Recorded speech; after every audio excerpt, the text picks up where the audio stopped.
हे बच्चों, मैं हूं अभिनव कुमार। आप मुझे देख रहे हैं क्लियर सेप ट्यूटोरियल्स पर। आखिरी क्लास में हम लोगों ने ह्यूमन के तीत के बारे में पूरा कंप्लीट एकदम जोरदार डिस्कशन कर लिया था बेटा, है ना। आज की क्लास में हम आगे और अपने डिस्कशन को बढ़ाएंगे और देखेंगे कि टंग क्या होता है। ठीक है, तो देखो, किसी ने कहा है कि नीट में अच्छा स्कोर करने के लिए बायोलॉजी में स्पेशली एनसीईआरटी पढ़ना बहुत जरूरी है। बिल्कुल सही बात है। और अगर हम इसको टंग को पढ़ने जाते हैं जब एनसीईआरटी से, ठीक है ना, एनसीईआरटी से जब पढ़ने जाते हैं टंग को, ठीक है, तो सबसे पहले एनसीईआरटी में लाइन कैसे शुरुआत करती है टंग के बारे में कि that it is a freely movable muscular organ. सही है। और फ्रीली मूवेबल मस्कुलर ऑर्गन है। यहां पर देखो, फ्रीली मूवेबल से मतलब क्या, तुम आराम से फ्रीली कहीं भी टंग को मूव करा सकते हो अपने मर्जी से, अपने इच्छा से।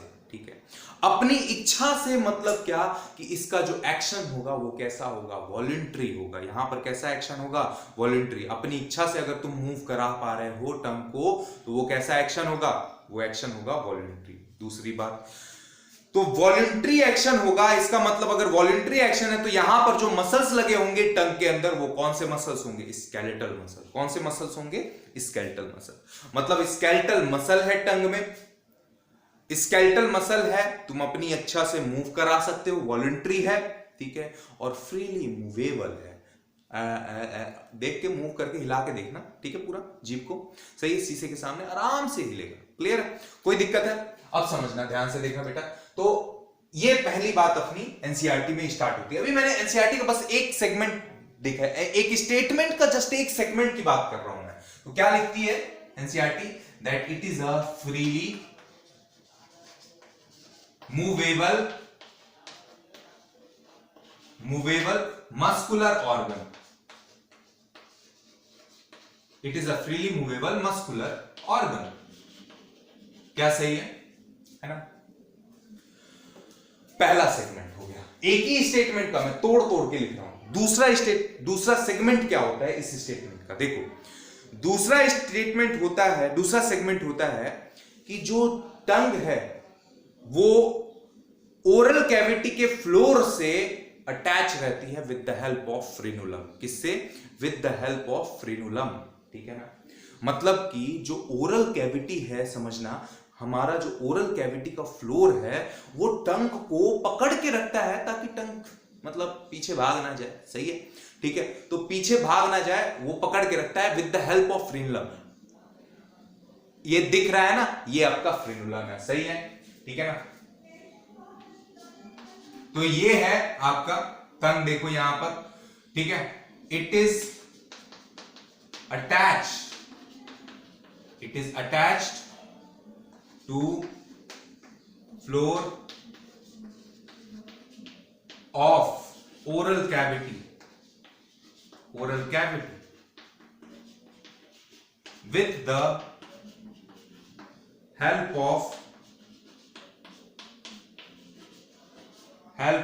frenulum। सही है बेटा, कोई दिक्कत? अब जरा समझते हैं ध्यान से, आगे बढ़ते हैं। अगर तुम टंग के सरफेस पर देखो, ठीक है, टंग के सरफेस पर, जीभ के अपने सरफेस पर देखो तो छोटे छोटे बहुत सारे प्रोजेक्शंस आपको दिखेंगे। सही है। वो प्रोजेक्शंस को हम बोलेंगे पेपिले। क्या बोलेंगे? पेपिले। ठीक है, देखते हैं बात को, समझो ध्यान से, देखो ध्यान से। ये है टंग की सरफेस, इसको तुम बोल दो एपिथेलियम ऑफ टंग, और ये है इनके ऊपर प्रोजेक्शंस हैं कुछ, उन प्रोजेक्शंस को तुम बोलोगे पेपिले। जो कुछ पेपिले होंगे वो छोटे होंगे, कुछ पेपिले मीडियम साइज के होंगे, कुछ पेपिले काफी बड़े होंगे। ठीक है, कुछ पेपिले काफी बड़े होंगे। सही है, ठीक है। इन पेपिले के ऊपर बेटा, इन पेपिले के ऊपर टेस्ट बड्स रहेंगे। जो छोटे पेपिले हैं उन छोटे पेपिलों पर कम टेस्ट बड रहेगा, जो बड़े पेपिले हैं बड़े पेपिले पर ज्यादा टेस्ट बड्स रहेंगे, ठीक है। बड़े पेपिले पर ज्यादा टेस्ट बड्स रहेंगे। सही है। और कुछ पेपिले ऐसे भी रहेंगे जिन पर कोई टेस्ट बड्स नहीं है। ठीक है, देखो ध्यान से, ये जो पेपिले हैं, ठीक है, इनके टेस्ट बड से न्यूरॉन्स निकले हैं, क्योंकि ये टेस्ट बड जो होते हैं न्यूरोसेंसरी नेचर होते हैं। ये टेस्ट को परसीव करके, रिसीव करके, है ना, ये टेस्ट को रिसीव करके क्रेनियल नर्व्स के थ्रू, ठीक है, ब्रेन में भेजते हैं। ये टेस्ट को रिसीव करके ये न्यूरॉन्स, ठीक है, टेस्ट को रिसीव करके ये टेस्ट बड, जो टेस्ट बड है, ये टेस्ट को रिसीव करके क्रेनियल नर्व्स के थ्रू ये ब्रेन में सिग्नल भेजते हैं। सही है? ये कहां पर सिग्नल भेज रहे हैं बेटा? ये ब्रेन में सिग्नल भेज रहे हैं। क्या सही है यहां पर? अब सर समझना ध्यान से, इसका मैंने, इसको बोला मैंने क्या? It is epithelium of tongue. ये सरफेस को मैं क्या बोल दे रहा हूं? एपिथीलियम ऑफ टंग, या टंग का एपिथीलियम। कोई दिक्कत यहां पर? ठीक है। फिर अगर मैं बात करूं ये प्रोजेक्शंस, प्रोजेक्शन क्या कहलाएंगे? पेपिले कहलाएंगे, पेपिले। सही है? ये हो गया पेपिले मेरे पास, ठीक है। और इनके ऊपर ये जो पिंक कलर से लगे हुए हैं, इनको बोलूंगा मैं टेस्ट बड्स। क्या बोलूंगा बेटा?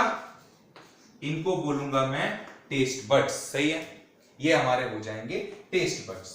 अब ध्यान से देखना, अगर देखा जाए डाटा के मुताबिक, ठीक है, नॉलेज के लिए है, वैसे ये क्वेश्चन नहीं आएगा, कितने टेस्ट बड्स होते हैं आपके जीभ पर, है ना? तो लगभग 2000 से 8000 टेस्ट बड्स होते हैं, ठीक है ना?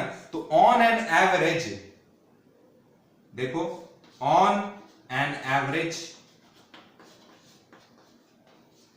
ठीक है, 2000 to 8000 टेस्ट बड्स प्रेजेंट रहते हैं, 2000 से 8000 लगभग। इनकी लाइफ साइकिल की अगर बात करें तो इनकी लाइफ साइकिल 10 दिन होती है, लेकिन ये अपन बात करेंगे कहां पर? जब नर्वस सिस्टम करेंगे तो उसमें सेंसरी ऑर्गन्स वाला पार्ट भी है, वहां पर बात करेंगे, ठीक है? ओके, देखो बेटा, न्यूरॉन्स जो होते हैं ना, रीजनरेट नहीं करते हैं, लेकिन अगर हम बात करें टंग की, है ना, आपका टंग के टेस्ट बड्स के न्यूरॉन्स की अगर बात करें तो ये वाले न्यूरॉन रीजनरेट कर जाते हैं। आपको नहीं तो लग रहा होगा कि 2000 और 8000 है सर, ये तो खत्म हो जाएंगे, तो फिर भाई टेस्ट कहां से आ गया? अरे ना, ये रीजनरेट होता है भाई। दो ही ऐसे हैं, स्मेल, है ना, और आपका ये टेस्ट, गस्टेटरी, ठीक है? तो ये दोनों जो है, इनके न्यूरॉन्स जो होते हैं ये रीजनरेट करते हैं। इसकी बात हम करेंगे कब? जब हम पढ़ेंगे नर्वस सिस्टम, ठीक है, उसके अंदर सेंसरी ऑर्गन्स वाला पार्ट करेंगे कवर, तो उसमें स्मेल और टेस्ट इसके बारे में दिया हुआ है। सही है? क्लियर है? तो वहां पर अपन इसकी बात करेंगे, ठीक है? तो फिलहाल में यहां तक मेरे हिसाब से कोई डाउट नहीं होना चाहिए, ठीक है? टंग भाई फ्रीली मूवेबल मस्कुलर ऑर्गन है, मस्कुलर ऑर्गन है। कौन सा मसल है? इसके अंदर स्केलेटल मसल्स होता है। टंग के अंदर कौन सा मसल्स होता है? स्केलेटल मसल, स्केलेटल मसल्स होता है, ये ध्यान रखना, मसल्स होता है, स्केलेटल मसल्स होता है टंग के अंदर। And tongue is attached to the floor of oral cavity with the help of frenulum. Frenulum कौन सा पार्ट है? ये वाला, टच नहीं करना, ऐसे, ये वाला, शीशे में देखना। सही है? ये फ्रेनुलम आपका जो है ये वाला पार्ट है, ठीक है भैया? इसको बोल दिया तुमने एपिथेलियम ऑफ टंग, सरफेस, टंग की सरफेस एपिथेलियम ऑफ टंग। उस सरफेस से छोटे छोटे प्रोजेक्शंस निकले हैं। कुछ प्रोजेक्शंस बड़े होंगे, कुछ प्रोजेक्शन छोटे होंगे, कुछ प्रोजेक्शन मीडियम साइज के होंगे। जो छोटे प्रोजेक्शंस हैं उन पर कम टेस्ट बड, जो बड़े प्रोजेक्शन हैं उन पर ज्यादा टेस्ट बड। कुछ प्रोजेक्शंस ऐसे भी होंगे जिन पर कोई टेस्ट बड नहीं। ऑन एन एवरेज कितने टेस्ट बड्स होते हैं? 2000 से 8000। सही है? कोई दिक्कत यहां तक? ठीक है, तो स्क्रीनशॉट ले लो अगर लेना चाहते हो तो, ठीक है? बाकी मेरे हिसाब से तो नोट्स साथ साथ में बनाते ही रह रहे होगे तुम लोग, है ना? चलो आगे बढ़ते हैं फिर डिस्कशन को। देखो, अगर नीट के लिए देखा जाए तो यहां तक एनफ है, ठीक है? लेकिन कभी कभार क्या होता है, एग्जामिनर का घूम जाता है। सही है? एग्जामिनर का घूम जाता है ना जब, तो वो तुमको घुमाने के चक्कर में लग जाता है। तो इसलिए कुछ बातें एक्स्ट्रा आपको पढ़नी पड़ती हैं, थोड़ी बहुत। तो थोड़ा बहुत एक्स्ट्रा लेके चलते हैं भाई। नॉलेज ले तो पूरा ले ले थोड़ा। सही है? बिल्कुल। देखो क्या है कुछ बातें एक्स्ट्रा, ठीक है? थोड़ा सा इसको साफ कर लेते हैं।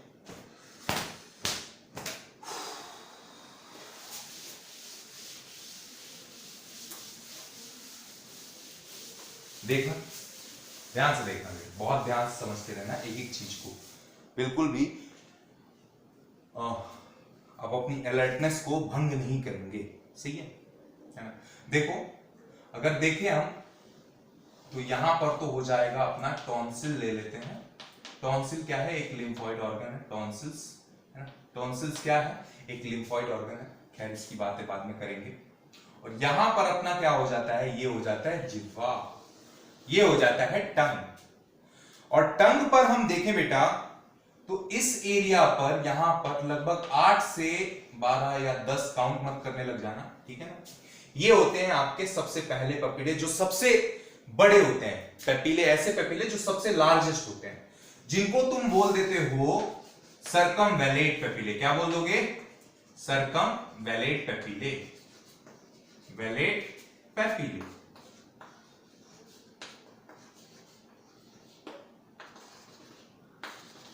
ठीक है। अब अगर तुम यहां पर देखोगे साइड साइड में, जीभ के साइड साइड में, लेटरल साइड पर, टंग के लेटरल साइड पर बेटा देखोगे, है ना, तो लेटरल साइड पर तुमको दिखेगा रेड और पिंक डॉट्स, रेड और पिंक डॉट्स दिखेंगे, है ना। और ये जो पेपीले हैं ये भी क्या है? पेपीले हैं। और इन पेपीलों को तुम बोलोगे क्या? इनको बोलोगे तुम, इनको बोलोगे फंगीफॉर्म पेपीले। क्या बोलोगे बेटा इनको? फंगीफॉर्म पेपीले।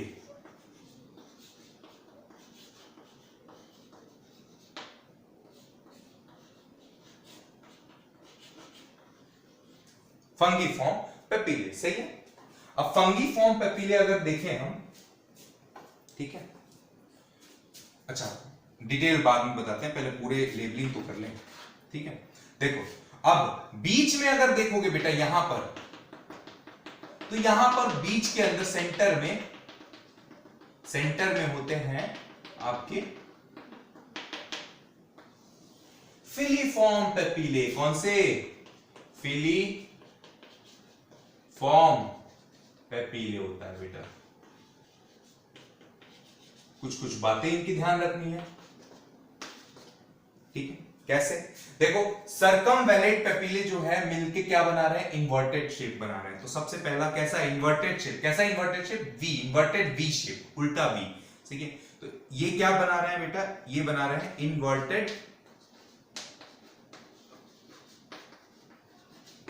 Inverted V shape.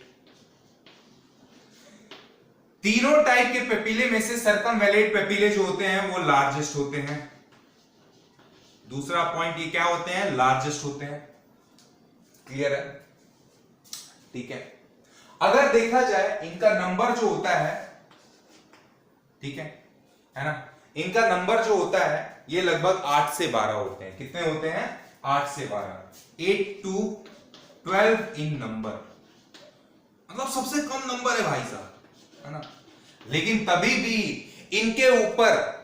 इनके ऊपर सबसे ज्यादा टेस्ट बड्स होंगे। क्यों सबसे ज्यादा टेस्ट बड होंगे? क्योंकि ये है लार्जर, ये है लार्जेस्ट पेपीले हैं ये इनके ऊपर। और कितने टेस्ट बड्स होते हैं? तो लिख लेंगे यहां पर but bear maximum taste buds. कितना? Maximum taste buds. थोड़ा देखना बोर्ड और गिर उड़ ना जाए, है ना। तो हो सकता है वीडियो बीच में रोकना पड़े मेरे को, क्लियर है।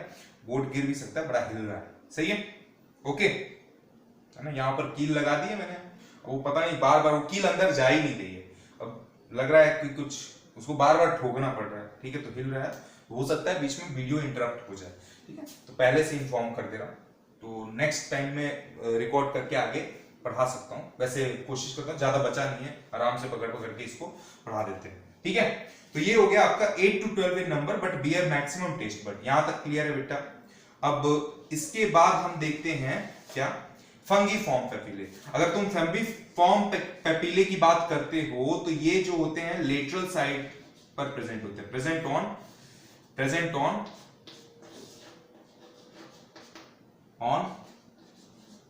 Lateral side of tongue, lateral side of tongue. Tongue के लेटरल साइड पर प्रेजेंट होगा, सही। दूसरा, ये कैसे दिखने में अपीयर कैसे होते हैं, रेड और पिंक डॉट, रेड और पिंक डॉट्स, पिंक डॉट शीशे में निकाल के देखना जी को, ठीक है, साइड साइड में आपको मिलेंगे रेड और पिंक डॉट, सही, कोई दिक्कत यहां तक। अगला आ जाता है आपका थर्ड, फिलीफॉर्म पेपिले। बेटा इसकी भी बातें कर लेते हैं थोड़ी बहुत, है ना। तो अगर तुम फिलीफॉर्म पेपिले को देखोगे, है ना, तो फिलीफॉर्म पेपिले तुम्हारा कैसा दिखेगा। फिलीफॉर्म पेपिले सबसे ज्यादा ध्यान से समझना, it is maximum in number, maximum in number, है ना। कलर इनका होता है, they are white in colour, white colour के डॉट्स होते हैं, व्हाइट कलर डॉट्स, ठीक है। और इनके ऊपर कोई टेस्ट बड्स प्रेजेंट नहीं होता है, no taste buds, no taste buds. तो ये कुछ बातें जो हैं आप एक्स्ट्रा में याद रख सकते हो, ठीक है ना, ओके। वैसे क्वेश्चन आने की चांसेस यहां से कमी है, ठीक है, बट ये भी अपने को मालूम होना चाहिए। वो किताबें सॉल्व करोगे, टेस्ट पेपर दोगे तो उसमें मिलेंगे क्वेश्चन से इधर के, ठीक है। तो नो टेस्ट बड्स होते हैं, कोई टेस्ट बड नहीं है, ठीक है, यहाँ पर। अच्छा, एक कुछ और बात, स्मॉलेस्ट होते हैं साइज में, ये पेपिले जो होते हैं स्मॉलेस्ट होते हैं, ठीक है, स्मॉलेस्ट। और बस इतनी आपकी मेरे ख्याल से यहाँ तक तो और क्लियर है। अच्छा, एक ये भी लिखी लो, सब लिखवाई देता हूं मैं, है ना। Present on entire surface of tongue, of tongue, तो पूरे टंग के सरफेस पर प्रेजेंट होगा।